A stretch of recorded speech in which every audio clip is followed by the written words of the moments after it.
শহরে এখন পিস্তল ও বুলেট উদ্ধারের ঘটনা যেন নিত্যদিনের। বৃহস্পতিবার সন্ধ্যারাতে ফের রাজধানীর টেরেসা হেলথ কেয়ারের ক্লিনিকে একজন স্টাফ জানালা পরিষ্কার করতে গিয়ে দেখতে পান জানালায় বুলেটের দাগ রয়েছে। পরে দেখতে পান ভেতরে একটি তরতাজা বুলেট পড়ে আছে। সঙ্গে সঙ্গেই এই বিষয়টি পশ্চিম আগরতলা থানায় জানানো হয়। কিভাবে কোত্থেকে এই বুলেটটি এখানে এসেছে তা হেলথ কেয়ার কর্তৃপক্ষ কিছুই জানেন না বলে সাংবাদিকদের সামনে প্রতিক্রিয়া ব্যক্ত করেন। পুলিশ ঘটনাস্থলে পৌঁছে সমস্ত বিষয় আসরের খোঁজ খবর নিয়ে ঘটনার তদন্ত শুরু করেন। এখন দেখার বিষয় পুলিশ এই ঘটনার তদন্ত চালিয়ে কী রহস্য বের করে আনতে পারে।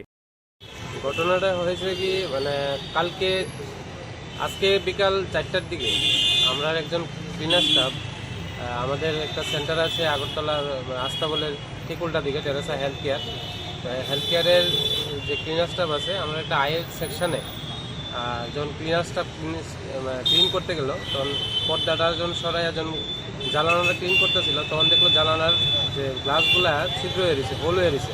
এবং তাই যখন ভালো করে লক্ষ্য করলো, দেখলো যে পর্দাটাও ছিঁড়ে আছে, হোল আছে। সেই সকালে তখন তাই একটু তদন্তে বাকি সবাই স্টাফরা ডাইকা যখন আনছে, ঘরের ভিতরে আমরা একটা বুলেট পাওয়া গেছে ছোটো। তো ওই ব্যাপারটা নিয়ে আমরা খুব আতঙ্কে আসছিলাম। তো আমরা ইতিমধ্যেই পশ্চিম থানাতে আসছি, এসে এখানে একটা আমরা জানাইছি ওসি সাহেবরে। তো জানাই জাস্ট আমরা এখন বাড়িতে আছি। তারা তো আশ্বাস দিল যে তারা এটার ময়নাতদন্ত করবো এবং ইনভেস্টিগেশনও করবো, তারা যাইব তদন্ত করবো।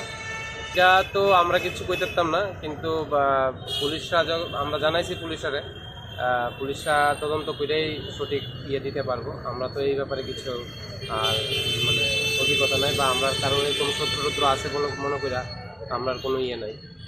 কী পারপাসে এরকম হইলো, এরকম একটা মানে যদি রুমের মধ্যে ভাগ্য ভালো রুম খালি ছিল, যদি রুমের মধ্যে পেশেন্ট থাকতো বা আমরা স্টাফরা থাকতো, তাহলে মানে খুবই অনর্থ হয়ে যেতে পারে। না, মালিকের সাথে আমরা জানাইছি, কিন্তু মালিকের তো এমন কিছু না।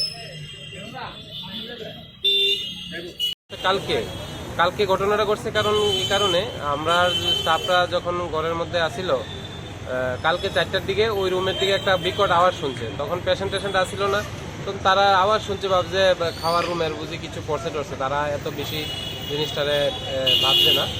তো আজকে যখন ক্লিনার স্টাফ গেছে, তখন তারা ব্যাপারটা ক্লিয়ার হয়েছে আর কি। কেউ ইনজার্ড হয়েছে না, কোনো কিছু হয়েছে না। এর মধ্যে একটু লাগবে, কিন্তু কোনো ক্ষতি কিছু হয়েছে না। আমার মেশিনও ঠিক আছে, তো কিন্তু আমরা ওই গ্লাসটা ফটো হয়ে গেছে আর পর্দাটা ফটো হয়ে গেছে। Bureau report, news live 24 Tripura.